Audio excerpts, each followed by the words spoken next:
Hello guys, hey, this is Rana. Welcome to another week of Reflect with Rana. Hope you guys are doing good. Let us start with some devotions. And our first devotion is titled The Spice Rack.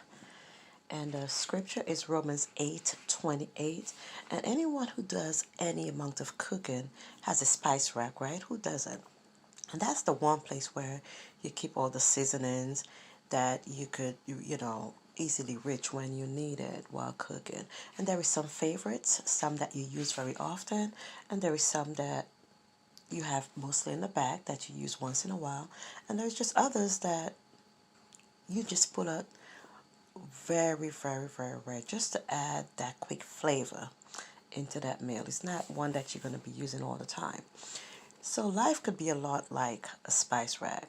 We shelve our experiences like spices, don't we? Some make good sense, like salt and pepper, and we pull it out often. Clearly, you have others that you don't need to always, refer to. And then there is, again, some experiences in life that comes out every couple of years. So maybe you have a season in your life that you often wonder about. You might look at that time and only see failure or waste. When you can't make sense of why it happened, remember that God will work it all out for His good because you love Him.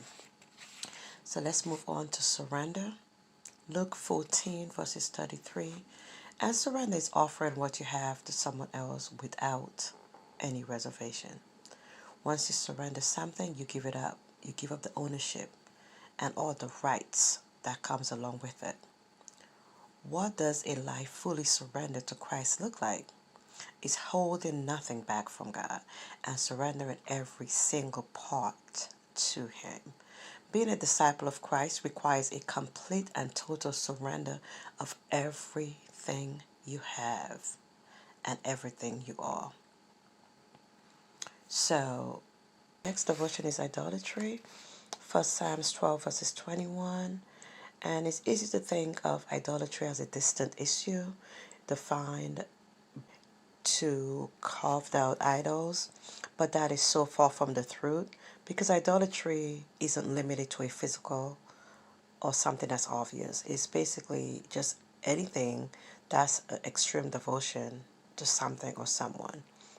We can consume where idols are simply things that take the number one place in our hearts that should be belonging to God and God alone. That could be anything like money, a person, a career, a dream. And we know that none of those things can deliver us. Only God could do that. So examine your heart and ask yourself the hard questions. Is God sitting exclusively on the throne of your heart? Or are there other things there that have been taken His place as the object of your most extreme passion and affection? Temptation, Psalm 147, verses 5. When you approach God to ask for help in resisting temptation or for forgiveness for a sin you've given into, do you feel ashamed? Because you should not. Because do you feel like God couldn't possibly understand how you fell into that sin once again, how you fell into that sin once again? Well, you shouldn't, because Jesus understands your temptation to sin, because He too was tempted in many ways. So do not be ashamed. Ask for help, and if to resist from temptation, and if you have sin, you ask for forgiveness. You have confidence when you approach God to ask for forgiveness. He gives mercy and gives freely to those who seeks it. That's it for the devotions. Next would be our inspirational messages, and we're going to start off with an exercise to recall your best self. And this is going to be an exercise for us to do because we spend so much time thinking about our imperfections. If we spend that same time thinking about what is right about us, our ideas, our visions, our plans, maybe that would have space, our plans would have space to crystallize, right? So this is the exercise. Set a timer for 20 minutes and you write about your best self. List all of your positive traits and keep writing until the timer goes off. Then spend 10 minutes writing about the traits you'd like to embody, such as patience, and speak them out loud in first person. I am statements. Example, I am patient. So this is it for that exercise. Moving on to our second inspirations, you are stronger than your shame. So whatever you are most ashamed of can also be the source of great resilience and ultimately strength. You're stronger than your shame. Don't you forget that. Always remember that. Let's move on to allow yourself to hope and dream. And no matter how broken the world may seem, allow yourself to continue to dream of a better way. You are strong, and your spirit will rise to every mountaintop as long as you allow it to. So keep believing in what is possible.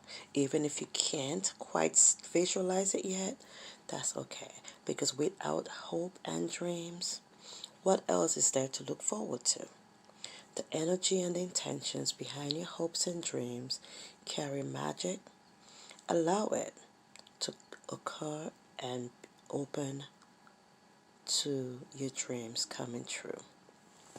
Boundaries are healthy is our other inspiration, and healthy boundaries teach people how to treat us. It is very important to set boundaries. Respect what you need and trust your intuition. Don't be afraid to share your boundaries with others instead of closing yourself off. So that is very important to set boundaries with others.